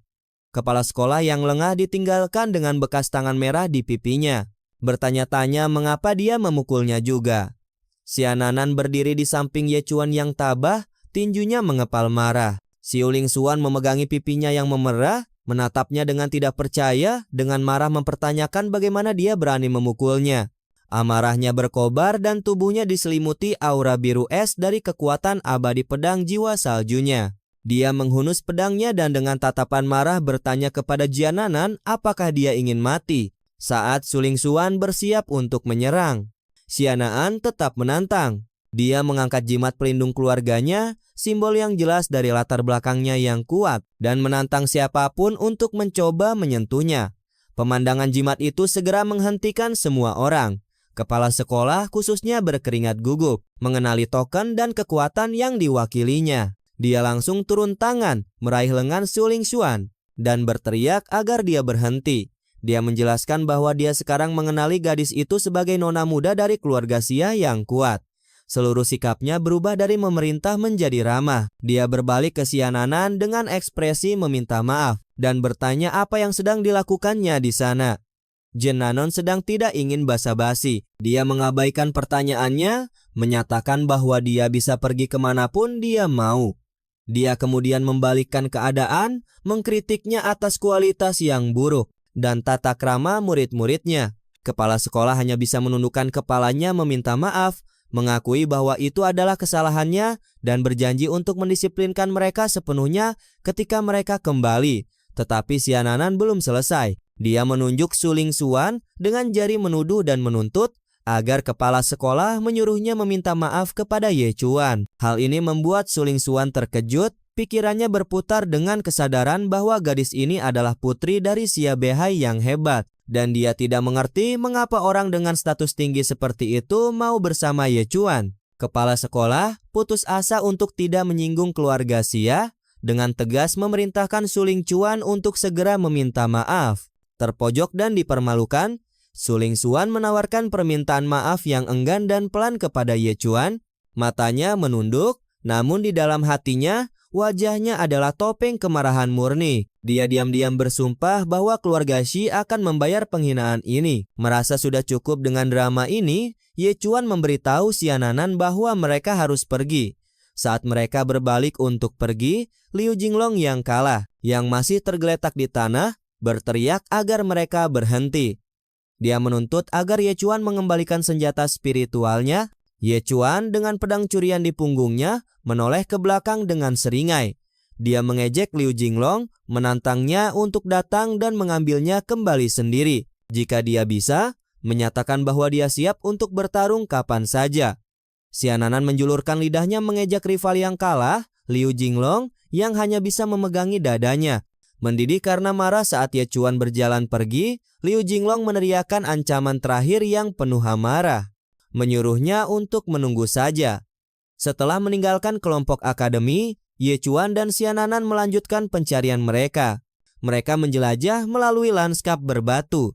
Xiananan berkonsultasi dengan petanya lagi dan melihat ke tebing terdekat dengan gua merah menyala, dia memastikan bahwa ini adalah tempatnya dan menyarankan Ye Chuan untuk berhati-hati. Saat mereka bersiap, Ye Chuan menerima pemberitahuan sistem. Pemberitahuan itu memberitahunya bahwa dia sekarang telah memilih senjata spiritual itu sebagai pisau pembantai babi eksklusifnya, dan bahwa efek God Slaying Edge-nya aktif berkat kualitas senjata baru yang lebih baik. Dia sekarang akan menerima 0,2 poin atribut gratis untuk setiap babi yang dibunuh 2 kali lipat dari jumlah sebelumnya. Melihat pedang barunya, dia menyadari pentingnya memilih pisau yang bagus. Tiba-tiba, Xiananan mengeluarkan 2 bola berwarna kecil dari belahannya yang sangat mengejutkan Ye Chuan. Dia bertanya padanya apa benda itu. Dia menjelaskan bahwa benda itu disebut manik-manik api guntur yin, bahan peledak kuat yang bahkan bisa melukai parah seorang ahli yang kuat. Dia berencana untuk menggunakannya sebagai upaya terakhir jika Python bulan darah terlalu kuat. Ye Chuan dengan tatapan berani mengatakan padanya bahwa dia kejam dan mengumumkan bahwa dia akan naik untuk mencari tahu lebih dulu. Dia dengan ahli memanjat tebing menggunakan pedang barunya untuk membantunya. Dia mencapai langkan yang ditutupi bunga merah menyala yang indah. Yang mengejutkannya, Xiananan sudah ada di sana setelah menemukan jalan yang lebih mudah. Dia berseru dengan gembira bahwa bunga-bunga itu nyata dan bahwa itu adalah bunga kembar kristal darah yang sangat langka. Tepat saat dia merayakan, rasa takut memenuhi udara. Kepala bayangan mengerikan dengan mata merah menyala muncul dari kegelapan gua di belakang mereka. Tatapannya tertuju pada bunga yang dipegang Ye Chuan. Ye Chuan terpana oleh kemunculan tiba-tiba makhluk besar itu. Binatang itu terungkap sebagai python bulan darah yang agung. Dan dari perspektif unik Ye Chuan, kepala ularnya memiliki fitur moncong babi. Ular babi mengerikan itu menjulang di atasnya dan Ye Chuan, yang sama sekali tidak terpengaruh, dengan santai bertanya kepadanya apa yang sedang dilihatnya dan apakah dia belum pernah melihat bunga sebelumnya. Ye Chuan terus mengejek ular babi mengerikan itu, bertanya, apakah dia belum pernah melihat seseorang memetik bunga sebelumnya. Makhluk besar itu tampak bingung dengan sikap beraninya untuk sesaat merebut kesempatan itu. Ye Chuan meraih bunga itu dan berlari, melompat menjauh dari tempat bertengger binatang itu. Dari tebing seberang, Xiananan melihatnya melarikan diri dan berteriak padanya untuk bertindak cepat. Melihat python besar itu hendak menyerang, dia memperingatkannya untuk berhati-hati dan melemparkan salah satu manik-manik api guntur yin miliknya dengan sekuat tenaga. Manik-manik itu terbang di udara dan meledak dalam ledakan api besar tepat di wajah python, melemparkan Ye Chuan ke tanah. Xiananan bergegas ke sisinya dengan cemas bertanya apakah dia baik-baik saja dari tepi tebing. Mereka berdua menyaksikan akibat dari ledakan itu. Kepala besar python bulan darah yang agung telah hancur total oleh kekuatan manik-manik itu. Yang sangat mengejutkan mereka, Ye Chuan bertanya-tanya dengan keras, apakah manik-manik itu benar-benar memiliki kekuatan sebesar itu. Namun pertarungan belum berakhir. Tubuh tanpa kepala python yang besar itu mundur dan menyerang dengan ekornya, mencambuknya di udara dengan kecepatan dan kekuatan yang luar biasa. Tetapi dengan kepalanya hilang, serangan itu liar dan sama sekali tidak mengenai mereka. Dengan bahaya langsung berakhir, Ye Chuan dengan santai mengulurkan bunga kembar kristal darah dan menyuruh Xiananan untuk mengambilnya. Wajahnya berseri-seri dengan sukacita murni saat dia menerima bunga bercahaya yang berharga itu. Setelah kegembiraan itu, Ye Chuan bertanya padanya untuk apa bunga itu digunakan. Xiananan menjelaskan bahwa bunga kembar kristal darah adalah versi mutasi dari bunga bulan salju. Sementara bunga biasa hanya dapat memperlambat penuaan, bunga kembar kristal darah dapat memberikan awet muda abadi. Dia mengatakan tidak ada wanita di dunia ini yang tidak menginginkan harta karun seperti itu. Ye Chuan mendengarkan dengan saksama dan dengan semangat baru berlutut dan meraih pedangnya. Dia menyadari jika bunga itu memiliki efek seperti itu, ibunya pasti akan menyukainya juga. Saat Ye Chuan melompat ke sisi tebing lain, Xiananan memperhatikan dengan ekspresi penuh harapan. Dia percaya Ye Chuan mendapatkan bunga kembar kristal darah kedua sebagai hadiah untuknya, berpikir dalam hati bahwa dia akhirnya mengerti maksudnya. Namun alih-alih memberikannya padanya, Ye Chuan dengan hati-hati menaruh bunga itu ke dalam ranselnya. Momen keberhasilan mereka hancur oleh raungan memekakan telinga. Mereka menoleh dan melihat pemandangan mengerikan. Ular piton bulan darah raksasa belum dikalahkan dan kepalanya yang terpenggal dengan cepat beregenerasi. Di depan mata mereka, Xiananan benar-benar terkejut menyadari bahwa monster itu selamat dari manik-manik Thunderfire yang kuat. Dia menduga kekuatannya pasti sangat besar di puncak tingkat ke-9 seorang murid. Menghadapi monster yang beregenerasi, Ye Chuan menoleh ke Xiananan dan bertanya apakah dia memiliki lebih banyak manik-manik peledak. Dia berteriak panik menjelaskan bahwa ayahnya hanya memberinya sepasang. Piton yang telah sepenuhnya beregenerasi sekarang menjulang di atas Ye Chuan, mata merahnya menyala dengan amarah. Tanpa gentar, Ye Chuan memutuskan untuk menggunakan keterampilan khususnya, mengaktifkan kemampuan pembantai bayangan darahnya. Aura yang menimbulkan ketakutan memproyeksikan bayangannya ke mata piton, menyebabkan monster besar itu membeku ketakutan sesaat. Piton itu mundur dari serangan mental dan menghantamkan ekornya yang kuat ke tempat mereka berdiri. Berpikir cepat, Ye Chuan meraih Xiananan dan melompat ke tempat aman di tepian lain.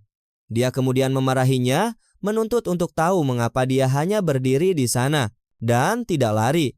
Xiananan tersipu menjelaskan bahwa dia sedang menunggunya, percaya dia telah mempertaruhkan nyawanya untuk mendapatkan bunga kedua untuknya. Ye Chuan menoleh padanya dengan ekspresi datar dan dengan belak-belakan menjelaskan bahwa bunga itu adalah hadiah untuk ibunya. Wahyu itu menghancurkan asumsi romantisnya dan wajahnya berkerut frustrasi. Setelah pulih dari serangan mental, ular piton bulan darah mengarahkan mata merahnya yang menyala kembali pada mangsanya dengan raungan yang menakutkan. Ia menerjang ke depan, rahangnya yang besar terbuka lebar. Ye Chuan meraih tangan Xiananan dan mencoba lari, tetapi dia menyadari sudah terlambat. Dia mengutuk dalam hati, merasa repot dibebani dengan orang lain dalam situasi berbahaya seperti itu. Dalam keputusan sepersekian detik, dia mendorong Xiananan keluar dari jalan, mengirimnya ke tempat aman. Saat dia ditelan utuh oleh monster besar itu, piton itu menutup rahangnya dengan suara keras yang memekakan telinga. Xiananan merangkak berdiri, meneriakkan nama Ye Chuan dengan ngeri. Dia berdiri terpaku ketakutan. Saat piton besar itu menjulang di atasnya, dia menangis memanggil Ye Chuan, memohon padanya untuk keluar. Piton itu bergerak untuk menyerangnya berikutnya. Rahangnya terbuka untuk menelannya juga. Tetapi tepat saat ia akan menyerang, sesuatu terjadi di dalam monster itu. Cahaya merah menyala yang cemerlang bersinar dari dalam tenggorokan piton saat sebuah pedang mengiris dari dalam. Monster itu mundur kesakitan, tubuhnya menggeliat saat tercabik-cabik dari dalam ledakan berdarah. Tubuh piton itu terkoyak dan Ye Chuan muncul berlumuran darah makhluk itu, benar-benar membantai jalannya keluar. Dia berdiri di tengah sisa-sisa berdarah dan dengan santai bertanya pada Xiananan apakah dia baru saja memanggilnya. Diliputi kelegaan, dia bergegas maju dan melingkarkan lengannya di sekelilingnya dalam pelukan erat, berseru betapa senangnya dia bahwa dia baik-baik saja. Dia dengan belak-belakan berkomentar bahwa dia bau dan bahwa dia hampir dikeluarkan oleh piton. Ini menyebabkan dia mundur menutupi hidungnya dengan jijik. Pemberitahuan sistem kemudian muncul, mengonfirmasi pembunuhan babi khusus. Levelnya telah meningkat sebesar 80% yang sangat besar, menaikkannya ke peringkat ke-8. Bonus kerusakan musuh bebuyutan babinya telah meningkat sebesar 1% lagi. Dan dia telah memperoleh 0,2 poin atribut gratis lagi. Dengan pencarian mereka selesai, Ye Chuan memberitahu Xiananan bahwa sudah waktunya bagi mereka untuk kembali. Mereka kembali ke Qingchang, tiba di gerbang kota tempat sekelompok orang menunggu dengan cemas. Seorang pria tua berpakaian jubah tradisional bergegas maju tampak lega melihat Xiananan. Dia memarahinya karena keterlambatannya, menjelaskan bahwa dia sangat khawatir. Xiananan bagaimanapun berseri-seri dengan gembira. Dia mengangkat bunga kembar kristal darah yang bersinar dan berseru bahwa mereka menemukannya dan bahwa ibunya pasti akan senang. Pria itu, seorang kepala keluarga, mulai memarahinya karena kecerobohannya, mengingatkannya betapa berbahayanya dunia di luar kota. Xiananan memotongnya, bersikeras dia ingin memetik bunga itu untuk ibunya secara pribadi dan meyakinkannya bahwa dengan Ye Chuan melindunginya, tidak ada masalah. Tatapan kepala keluarga kemudian beralih ke pemuda di sampingnya, dan dia bertanya siapa anak laki-laki ini. Ye Chuan dengan belak-belakan memperkenalkan dirinya sebagai tukang daging babi. Kepala keluarga itu terkejut, bingung.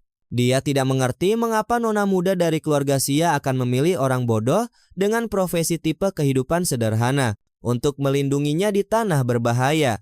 Namun melihat sikap tenang Ye Chuan, dia bertanya-tanya apakah anak laki-laki sederhana ini benar-benar bisa membunuh binatang itu. Mengesampingkan keraguannya, kepala pelayan itu memuji Ye, teman sekelasnya, atas potensinya yang menjanjikan. Kemudian dia melepas sebuah cincin emas dan menawarkannya kepada Ye Chuan. Dia menjelaskan bahwa cincin emas keluarga Xia itu bernilai 200.000 dan merupakan hadiah atas jasanya. Namun Ye Chuan dengan tegas menolak tawaran itu. Dia menepis tangan pria itu dan menyatakan bahwa dia tidak menginginkan cincin itu. Dia hanya menginginkan pisau pembantai babi sesuai dengan kesepakatan awal. Acuan dengan keras menolak tawaran kepala pelayan, mengulangi bahwa yang dia inginkan hanyalah pisau pembantai babi. Kepala pelayan itu bingung, bertanya-tanya dalam hati, apakah anak itu punya masalah dengan otaknya karena menolak barang berharga demi alat sederhana. Xiananan turun tangan untuk menjelaskan. Dia menjelaskan kepada kepala pelayan, yang dia panggil Paman Jiao, bahwa Ye Chuan ingin mencari pandai besi paling terampil di Qingcheng untuk menempa senjata spiritual untuknya. Karena itu adalah kesepakatan mereka, kepala pelayan yang mengerti setuju untuk menanganinya. Dia mendesak Xiananan untuk pulang bersama pengawalnya karena ayahnya khawatir. Saat dia digiring pergi, Xiananan melambai kepada Ye Chuan, berjanji untuk bertemu dengannya lagi. Begitu dia pergi, kepala pelayan itu menoleh ke Ye Chuan dengan ekspresi serius. Dia menyatakan bahwa meskipun keluarga berterima kasih, dia memperingatkan Ye Chuan untuk tidak memiliki pikiran yang tidak pantas terhadap nona muda. Pikiran internal Ye Chuan mengungkapkan bahwa dia tidak memiliki minat romantis. Karena dia melihat Xiananan hanya sebagai kepala babi yang lain, dia meyakinkan kepala pelayan bahwa tidak ada masalah, dan bahwa dia hanya menginginkan senjata spiritual tingkat atas. Merasa puas, kepala pelayan itu memberitahu Ye Chuan bahwa pandai besi terbaik di Qingcheng, Master Tixin, memiliki hubungan baik dengan keluarga mereka. Dia menyuruh Ye Chuan untuk menemui master itu keesokan harinya, setelah dia membuat pengaturan. Dengan itu, kepala pelayan pergi. Adegan beralih kembali ke hutan tempat ular piton besar itu dibunuh. Mayat besar itu sekarang dimakan oleh binatang buas lainnya. Sosok misterius baru tiba, seorang wanita iblis cantik dengan tanduk dan mata kuning menyala. Dia melihat pemandangan itu dengan marah, menyatakan bahwa manusia telah membunuh binatang peliharaannya dan mencuri hartanya. Lidahnya yang bercabang menjulur keluar saat dia bersumpah bahwa dia telah menghafal aroma mereka, merencanakan balas dendamnya. Cerita kembali ke kota, di mana Ye Chuan terlihat berjalan di jalan dengan senjata spiritual curian di punggungnya. Dia tiba di sebuah toko yang membeli dan menjual bahan-bahan binatang dengan harga tinggi. Di dalam, dia memberitahu penjaga toko wanita bahwa dia ingin menjual beberapa bahan binatang dan menempatkan tanduk badak bertanduk perak di konter. Penjaga toko terkejut bahwa seseorang dengan perawakannya dapat menangkap badak bertanduk perak dan menawarinya 10.000 untuk tanduk itu. Ye Chuan terpana dengan jumlah itu. Dia dengan cepat menghitung bahwa ayahnya hanya menghasilkan 100 untuk membantai satu babi, yang berarti tanduk ini bernilai gaji untuk membunuh 100 babi. Saat ini meresap, matanya menangkap sesuatu yang dipajang. Dia menunjuk ke item berkilauan di dalam kotak kaca dan bertanya apakah 10.000 cukup untuk membelinya. Penjaga toko tersenyum, mengomentari matanya yang bagus. Dia menjelaskan bahwa item itu adalah sisik emas, armor lunak yang ditempa dari sisik ular api.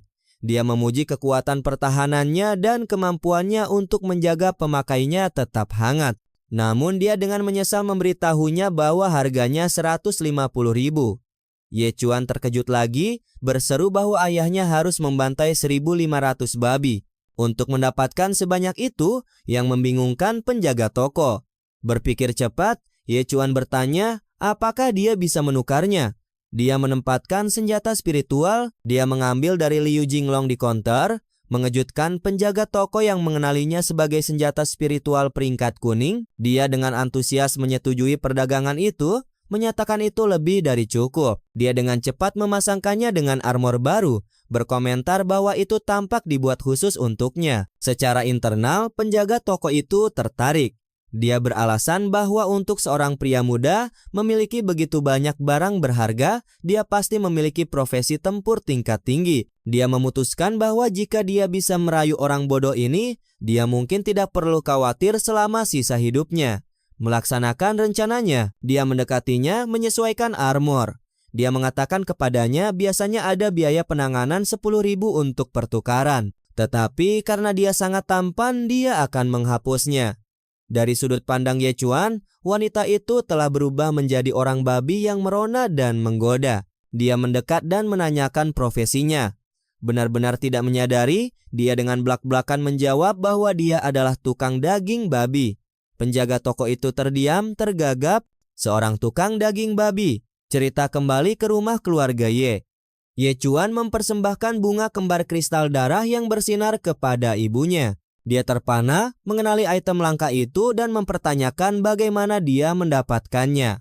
Keterkejutannya berubah menjadi kecurigaan. Dia dengan tegas menghadapi putranya, menuduhnya mencuri bunga itu. Ye Chuan menyangkalnya, mengarang cerita tentang melihat dua ular raksasa.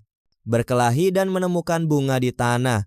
Ibunya tidak senang, dia mencubit pipinya, memarahinya karena menjadi anak bau dan karena pergi ke tempat yang berbahaya.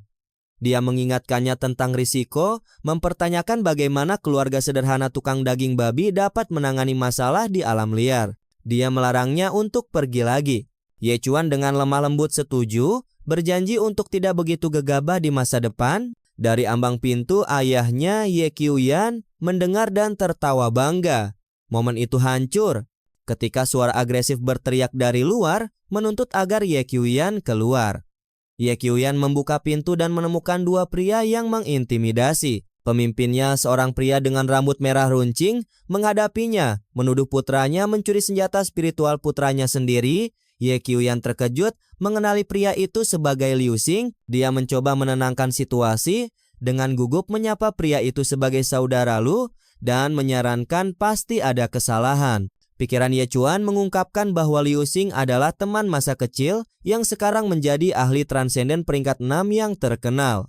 Karena perbedaan status sosial mereka telah tumbuh terpisah. Dia terus memohon menjelaskan bahwa putranya hanyalah seorang tukang daging babi biasa dan tidak mungkin mencuri senjata roh. Pembelaannya terputus ketika Liu Jinglong melangkah keluar dari belakang ayahnya dan menunjuk ke arah Ye Chuan yang baru saja memasuki ruangan sambil berteriak bahwa dialah yang mengambil senjatanya. Liu Xing menghadapi kenalan lamanya dengan mengejek, bertanya mengapa dia bahkan tidak bisa mendidik putranya dengan benar. Dia menyatakan bahwa dia telah mengkonfirmasi cerita itu dengan kepala sekolah Zhao Ming dan hanya datang setelah yakin akan fakta-faktanya. Dia kemudian menuntut agar Ye Qiuyan bertanya langsung kepada putranya. Jika tuduhan itu benar, Ye Qiuyan yang tampak sangat tertekan menoleh ke Ye Chuan yang memalingkan muka dengan ekspresi tegang dengan keringat di dahinya. Dia bertanya kepada putranya apa yang sebenarnya terjadi. Ye Chuan tidak menghindar dari kebenaran. Dia menatap langsung ke Liu Xing dan menjelaskan bahwa putranya mencoba membunuhnya. Dia mengatakan dia hanya mengambil pedang itu sebagai balasan dan bahwa Liu Jinglong lolos dengan mudah. Liu Jinglong dengan marah menyangkal ini, berteriak bahwa dia hanya ingin berdebat. Mengabaikan ledakan putranya, Liu Xing menawarkan solusi. Dia memberitahu Ye Chuan bahwa karena menghormati ayahnya, dia bersedia untuk menghentikan masalah ini jika dia hanya mengembalikan pedang itu. Namun Ye Chuan dengan belak-belakan menjawab bahwa pedang itu sudah dijual. Wahyu itu mengirimkan gelombang kejut ke seluruh ruangan. Liu Xing, Liu Jinglong, dan bahkan Ye Chuan tercengang dan terdiam. Berita bahwa pedang itu telah dijual membuat Liu Xing, Liu Jinglong, dan Ye Qiuyan benar-benar terpana. Pulih dari keterkejutan, wajah Liu Xing menjadi marah. Dia memberitahu Ye Chuan bahwa karena pedang itu hilang, dia harus membayarnya. Menuntut sejumlah besar 1 juta, Ichiwan mencoba berunding dengannya, menunjukkan bahwa 1 juta terlalu banyak dan bahwa senjata roh dengan kualitas seperti itu hanya bernilai sekitar 200.000.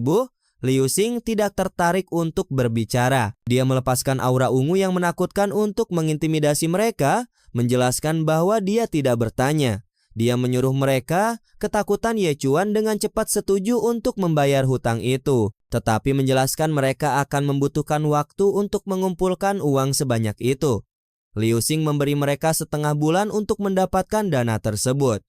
Dia memperingatkan teman lamanya bahwa jika mereka gagal, dia sendiri yang akan memberi pelajaran kepada anak itu dan tidak akan menunjukkan belas kasihan saat mereka pergi. Liu Jinglong memberikan seringai puas.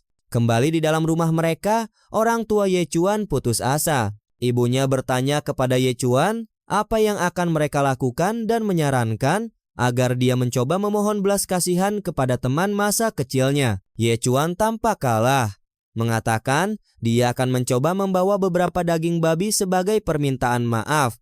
Tetapi dia kewalahan dengan pikiran untuk mengumpulkan 1 juta. Melihat orang tuanya sangat khawatir, Ye Chuan melangkah maju dan dengan percaya diri mengatakan kepada mereka untuk tidak khawatir, meyakinkan mereka bahwa dia akan menanganinya. Ayahnya Ye Qiuyan menatapnya dengan khawatir, bukan marah. Dia meyakinkan putranya bahwa dia tidak menyalahkannya atas apa yang terjadi. Dia hanya meminta itu di masa depan. Jika Ye Chuan mendapat masalah, dia memberitahu orang tuanya alih-alih mencoba menangani semuanya sendiri, tergerak oleh kata-kata ayahnya.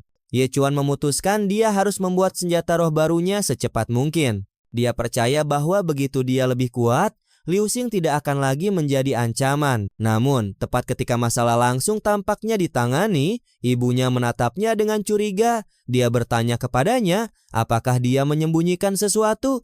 Dia menunjukkan betapa berharganya kristal darah bunga kembar itu dan mempertanyakan bagaimana seorang tukang daging babi sederhana seperti dia bisa mendapatkan harta langka seperti itu, menunjukkan bahwa dia khawatir tentang rahasia putranya.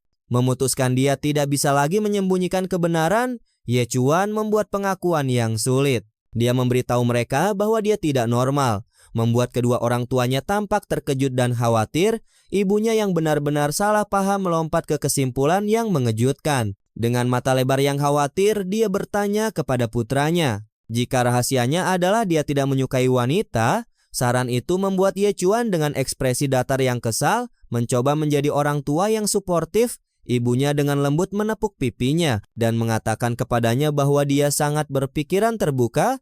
Dia mengatakan tidak apa-apa jika dia menyukai pria dan mendorongnya untuk mengejar kebahagiaannya sendiri. Sementara ayahnya dengan gugup setuju di latar belakang.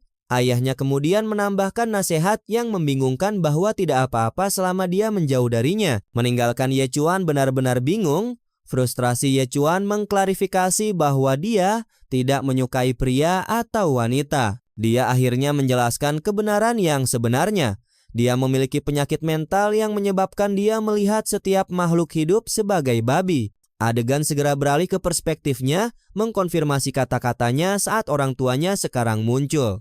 Sebagai dua orang babi yang tampak terkejut, kesadaran yang tiba-tiba menghancurkan bumi menghantam Ye Qiuyan. Dia meraih putranya dengan bahunya, pikirannya berpacu. Dia dengan bersemangat menunjukkan bahwa karena Ye Qiuyan adalah seorang tukang daging babi, dan melihat setiap makhluk hidup sebagai babi, itu berarti dia dapat membantai makhluk hidup apapun seolah-olah itu hanya babi, masih dipegang oleh ayahnya. Ye Chuan memberikan anggukan sederhana yang mengkonfirmasi ibunya sekarang memahami makna luar biasa dari ini, menoleh ke suaminya. Dia bertanya apakah ini berarti bahwa profesi putra mereka pada kenyataannya adalah tipe pertempuran, dengan kepastian mutlak dan rasa bangga yang baru. Ye Chuan menegaskan bahwa itu benar. Dengan kebenaran terungkap, seluruh sikap Ye Chuan berubah. Dia menyuruh putranya Ye Chuan untuk ikut dengannya. Memutuskan sudah waktunya untuk mengajarinya beberapa keterampilan aslinya. Di bawah langit rembulan yang gelap, dia menuntun Ye Chuan mendaki jalan gunung yang panjang. Dia menjelaskan bahwa setelah bertahun-tahun menyembelih babi, dia menciptakan teknik pisau pembantai babi yang unik. Dia berencana mewariskan keahlian ini kepada putranya agar dia memiliki cara untuk melindungi diri. Jika hidupnya dalam bahaya, Ye Chuan bingung. Dia mengingatkan ayahnya bahwa dia sudah menyebabkan keluarga terlilit hutang 1 juta dan mempertanyakan mengapa ayahnya masih ingin mengajarinya sesuatu. Ye Chuan menoleh ke putranya dengan ekspresi serius, menyatakan bahwa meskipun 1 juta adalah banyak uang, itu jauh lebih penting daripada keselamatan putranya. Pelajarannya dimulai dengan ide sederhana. Prinsip-prinsip terhebat itu sederhana, dan hal yang sama berlaku untuk menyembelih babi. Memegang goloknya dengan cengkraman ahli, dia menyuruh Ye Chuan untuk memperhatikan baik-baik karena dia hanya akan mengajarinya 3 gerakan. Saat mereka berdiri di puncak gunung, udara dipenuhi dengan energi ungu yang kuat yang tampak seperti bila hantu di langit. Ye Chuan dikelilingi oleh aura kuat yang sama ini. Saat dia mengangkat goloknya tinggi-tinggi di atas kepalanya dengan kedua tangan sambil meneriakkan teriakan pertempuran yang dahsyat, dia melepaskan tebasan ke bawah yang menghancurkan.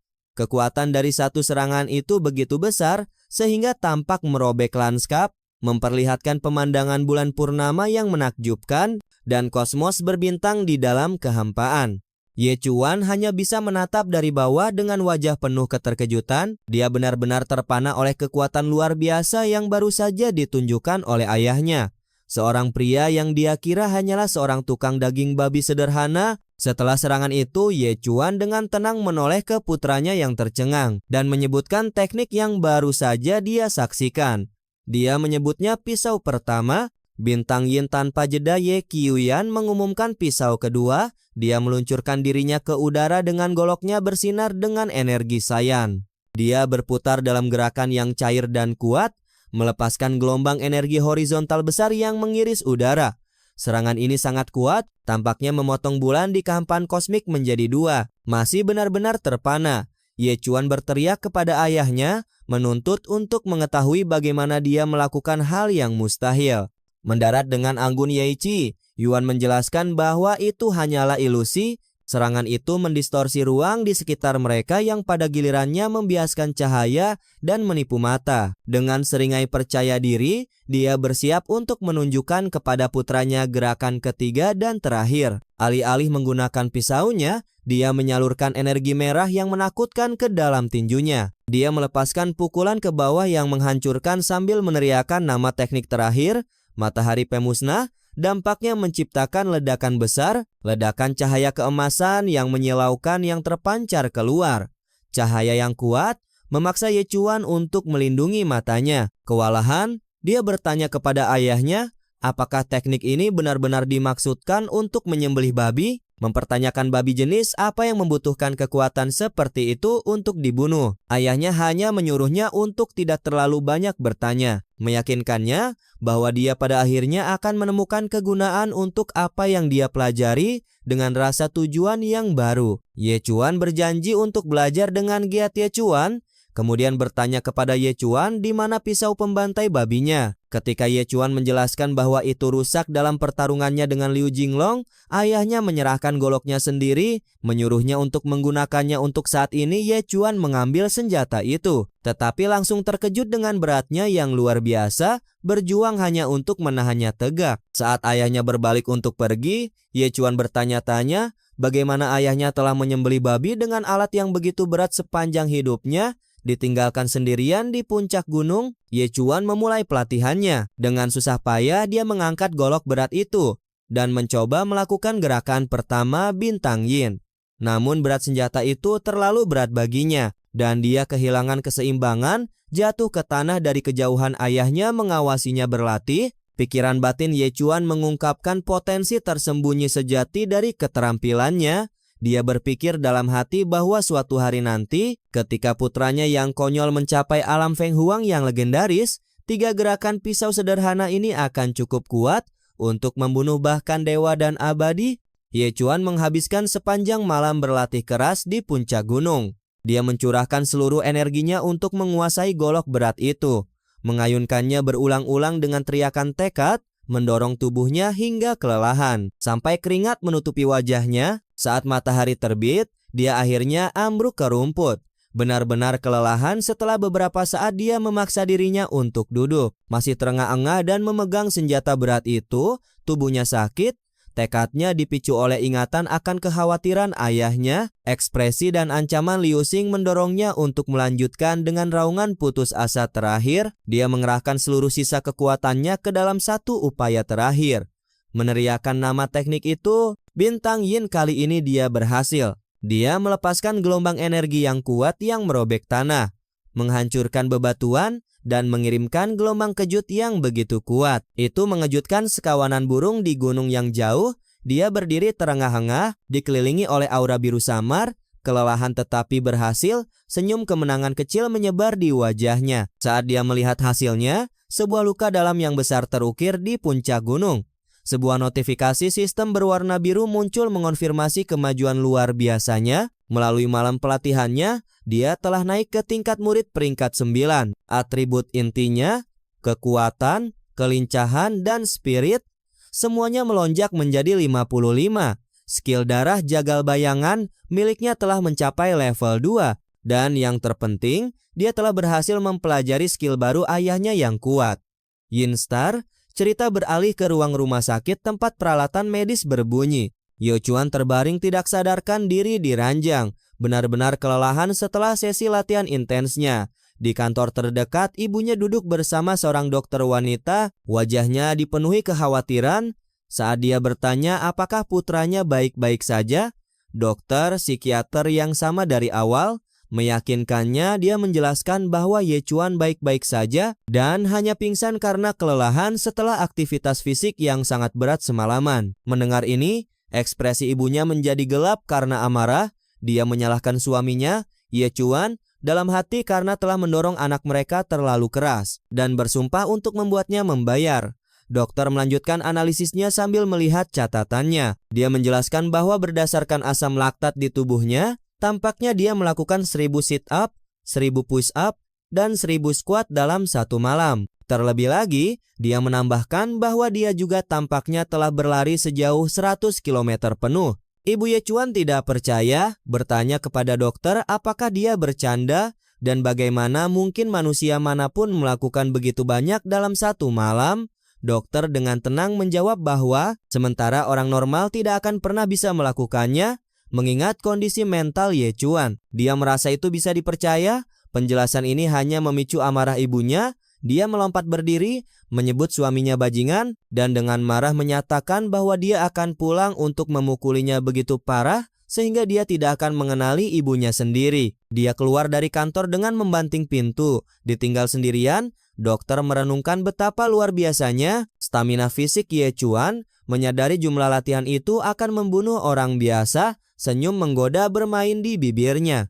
Saat dia memutuskan dia harus memberinya konseling pribadi malam itu. Ketika dia kembali ke kamar rumah sakit Ye Chuan, dia terkejut menemukan ranjang itu kosong. Dia berdiri di ambang pintu dengan bingung, bertanya-tanya kemana pasiennya pergi. Setelah melarikan diri dari rumah sakit, Ye Chuan berjalan menyusuri jalan sendirian. Dia merenungkan pelatihannya, menyadari teknik Yin Star yang kuat menguras begitu banyak stamina, sehingga dia hanya boleh menggunakannya sebagai upaya terakhir. Sebuah pikiran tiba-tiba menghantamnya. Hari ini adalah hari dia akhirnya bisa pergi ke Master Tishin untuk membuat pisau barunya. Dia berjalan melewati kota dan segera tiba di sebuah bangunan besar bergaya tradisional dengan tanda yang bertuliskan Tishin Forging. Dia berdiri di pintu masuk siap untuk bertemu dengan ahli pembuat senjata. Di dalam bengkel, seorang pria berotot besar dengan janggut liar sedang bekerja keras. Dari sudut pandang Ye Chuan, sang master adalah babi hutan liar besar yang mendengus sebagai pengakuan atas kedatangannya. Master Tishin mengkonfirmasi identitas anak laki-laki itu dan Ye Chuan hanya mengangguk. Sang master menjelaskan bahwa kepala pelayan keluarga Xia telah berbicara dengannya dan bahwa dia bekerja sepanjang malam untuk menempa pisau yang diminta Ye Chuan. Sambil mencondongkan tubuh, dia menatap Ye Chuan dengan skeptisisme, menyebutkan dia mendengar anak laki-laki itu hanyalah tukang daging babi sederhana. Dia merasa aneh bahwa keluarga Xia yang kuat akan membayar begitu banyak uang dan menyuruhnya untuk segera menempa senjata untuk seorang tukang daging belaka. Dia dengan benar menebak bahwa satu-satunya alasan logis adalah jika Ye Chuan telah menyelamatkan nona muda dari keluarga itu. Saat dia berbicara, dia membuka kotak kayu mewah yang memperlihatkan pisau berbilah gelap yang dibuat dengan indah. Saat Ye Chuan mengulurkan tangan untuk mengambil senjata barunya, Master Tishin menghentikannya, menyuruhnya untuk tidak terburu-buru. Sang master sekarang tampak seperti babi bermata merah yang garang dalam penglihatan Ye Chuan, menjelaskan kualitas luar biasa dari bilahnya. Dia mengatakan itu ditempa dari sepotong besi dingin berusia 1000 tahun, menjadikannya senjata peringkat kuning tingkat tinggi. Dia kemudian memberikan peringatan terakhir, pisau yang kuat memilih pemiliknya. Jika kekuatan Ye Chuan sendiri tidak cukup, dia bahkan mungkin tidak bisa mengangkatnya. Mengabaikan peringatan sang master, Ye Chuan meraih ke dalam kotak dengan ekspresi tenang dan bertekad. Dia menggenggam gagang pisau baru dan dengan matanya berbinar fokus, mengangkat senjata spiritual yang kuat dengan sangat mudah. Dia secara internal mencatat bahwa senjata baru itu secara signifikan lebih ringan daripada golok yang sangat berat yang digunakan ayahnya. Master Tishin tampak seperti babi yang terkejut dan berkeringat dalam penglihatan Ye Chuan, hanya bisa menatap dengan tidak percaya, bertanya-tanya bagaimana anak laki-laki itu bisa mengangkat bilah yang begitu berat dengan begitu mudahnya memegang senjata baru yang berkilauan. Ye Chuan bertanya apa namanya. Master yang bingung gagap bahwa itu belum diberi nama, dan karena itu milik Ye Chuan, dia harus menjadi orang yang menamainya. Terkesan dengan kekayaan keluarga Xia, Ye Chuan berpikir sejenak dan kemudian membuat keputusannya dengan ekspresi serius. Dia dengan bangga menamai senjata barunya pisau pembunuh naga. Nama agung itu sangat berlebihan sehingga Master Tishin benar-benar terkejut, memuntahkan minumannya karena terkejut. Sang master hanya bisa melihat dengan ekspresi lelah. Berpikir dalam hati bahwa nama itu sangat norak dengan senjata barunya di tangan, pikiran Ye Chuan beralih ke tujuan berikutnya. Dia memutuskan sudah waktunya untuk kembali keluar dari kota, untuk berburu monster dan mendapatkan uang untuk membayar hutang keluarganya. Dia menyelipkan pisau baru ke ikat pinggangnya, mengetahui bahwa hal terpenting adalah meningkatkan peringkatnya sendiri. Dia percaya bahwa jika dia bisa mencapai tingkat kekuatan berikutnya, dia akan memiliki kesempatan untuk berurusan dengan Liu Xing sekali. Dan untuk selamanya saat dia berjalan melalui jalan-jalan kota, ia tak sengaja mendengar percakapan antara dua pria yang terluka. Salah satunya mengeluh kepada temannya bahwa entah kenapa daerah ini belakangan dipenuhi berbagai ras agresif dan juga berbagai monster yang sepertinya menyerang orang tanpa pandang bulu, seolah mereka sudah gila. Temannya setuju, menambahkan pengalaman mengerikannya dikejar sejauh 10 mil oleh banteng lapis baja, makhluk yang biasanya damai. Alih-alih khawatir, mata Ye Chuan mulai bersinar dengan cahaya ungu yang mengancam. Senyum jahat dan bersemangat merekah di wajahnya. Ia berpikir dalam hati bahwa ini adalah berita bagus. Sekarang ia akan memiliki banyak hal untuk dibunuh.